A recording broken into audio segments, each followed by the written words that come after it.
Hi, it's December 7th, 2013 at 6:03 a.m.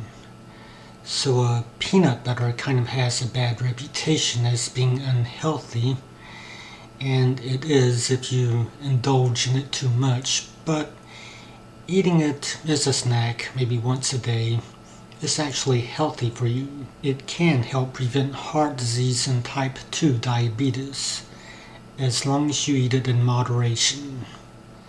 So, if you've kind of been avoiding peanut butter because you think it's unhealthy, you might want to start actually eating a little now and then.